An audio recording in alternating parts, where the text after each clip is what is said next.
Mehdi Gaïji, vous êtes président de Horizon Asset Management. Merci d'être avec nous sur BITV. Bonjour Luc Etienne, merci de m'inviter. C'est un plaisir. Horizon Asset Management vient de lancer un nouveau véhicule qui s'appelle Horizon Urban Detention. Euh, Pourquoi justement ce nouveau fonds dédié à l'immobilier hôtelier? Alors, on a fait en sorte que le titre euh, indique quelques éléments sur la stratégie et l'orientation. Il faut rappeler que Horizon Asset Management est une société de gestion spécialisée dans ce qu'on appelle le private equity immobilier, c'est-à-dire le développement et le financement d'opérations dans une phase amont. Donc, on produit de l'immobilier, on a des stratégies dites buy and sell. Ces stratégies buy and sell ont été très intéressantes à développer sur la décennie passée, puisque les taux étaient bas et il y avait beaucoup de perspectives de plus-value. Les prix progressaient euh, assez mécaniquement. Depuis la décennie 2020, notamment les différents chocs macro, il paraît très cohérent maintenant d'aller chercher des stratégies intermédiaires, je dirais built to rent, to sell, à terminaison. Et donc, c'est ce qui fait en sorte qu'on élargit notre sphère urbaine et de production urbaine vers la détention immobilière, ne serait-ce que temporaire, en vue d'une cession plus tardive. Donc, c'est le contexte qui incite à aller chercher ce qui fait aujourd'hui la valeur et ce qui peut comporter la plus-value.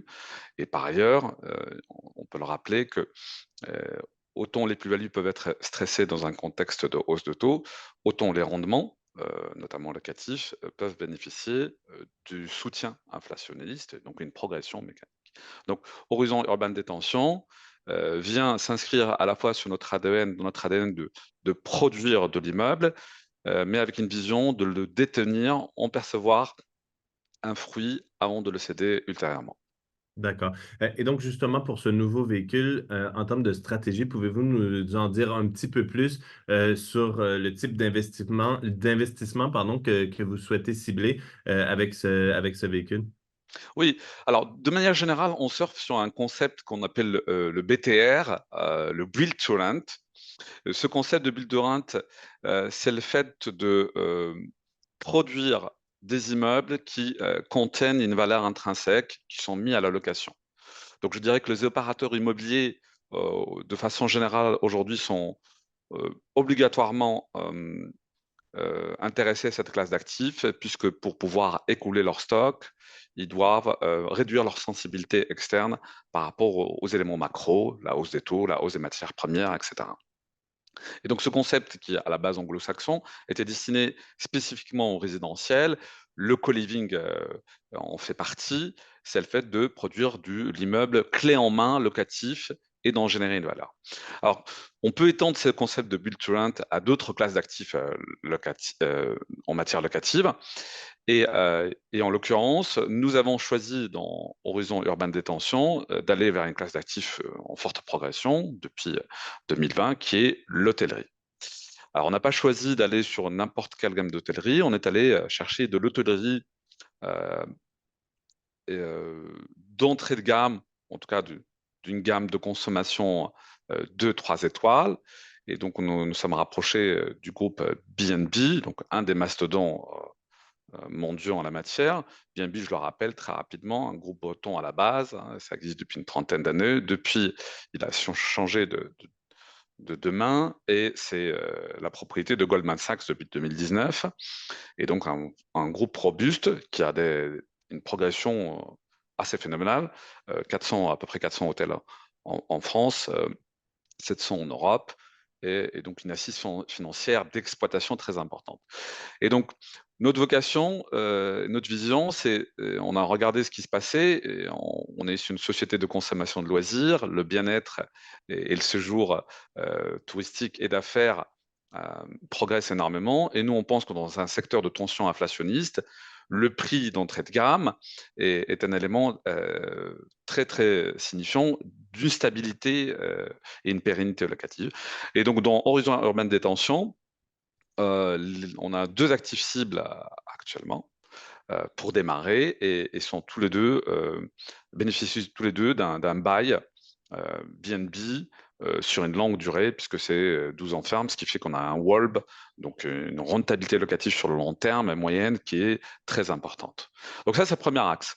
Le deuxième axe qu'on apprécie, c'est que dans un mouvement d'obsolescence immobilière continue, puisque tout ce qui était construit avant 2020 doit répondre à des exigences énergétiques et je dirais d'usage aujourd'hui un peu différentes, et nécessite des CAPEX, donc des investissements pour les rendre au goût du jour.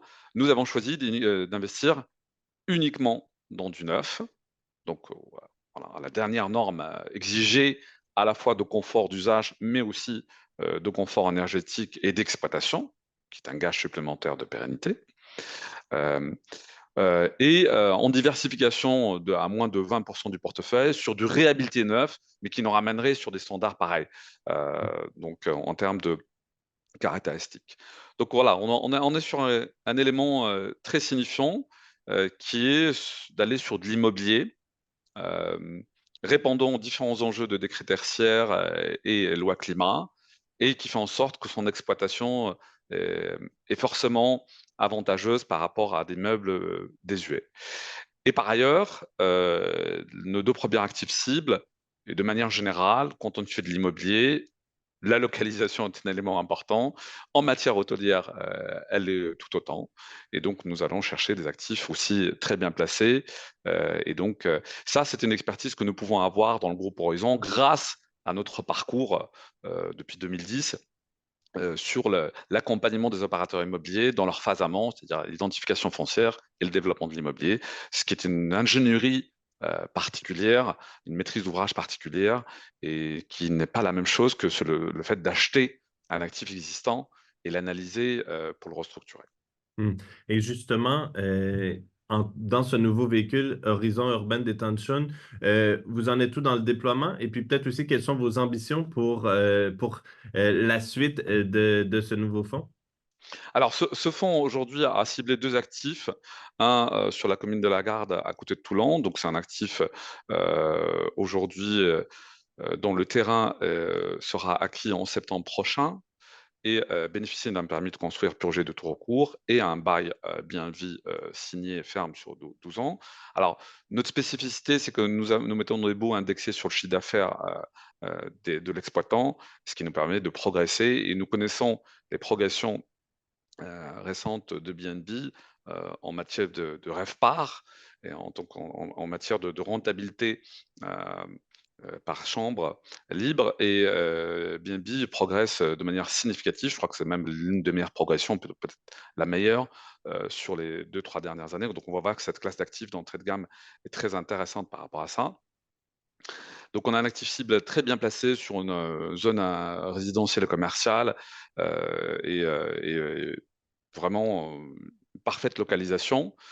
Un deuxième actif qui est situé à Arras, en pleine enfin zone commerciale, portée par un opérateur qui s'appelle City, qui est un opérateur local qui intervient sur ce genre de segment. Donc nous avons déjà ces deux actifs euh, maîtrisés contractuellement. Nous ciblons un troisième actif d'ici la fin de l'année en Haute-Savoie. Excellente localisation également. Je ne peux pas citer encore l'emplacement, mais autour de Megève, toujours dans cette gamme d'actifs, toujours avec une vision de contractualisation avec BNB. Voilà, on a cette volonté d'aller chercher des exploitants signifiants, euh, sécurisants pour lancer ce fonds. Donc ce fonds va développer une levée de fonds initiale autour de 8 millions d'euros, et puis on verra pour le reste, et ça permettra de faire face avec un effet de levier, pas dans le fonds, mais dans les SCI qui portent les actifs, donc de l'ordre de 55 à 60% d'effet de levier bancaire qui cadre par rapport à ce genre d'opération. Parfait. Bien dégagé, merci beaucoup pour cet éclairage. Merci à tous et toutes d'avoir été avec nous aussi. Puis je vous dis à bientôt sur BITV. Merci, merci Luc Etienne, merci bien.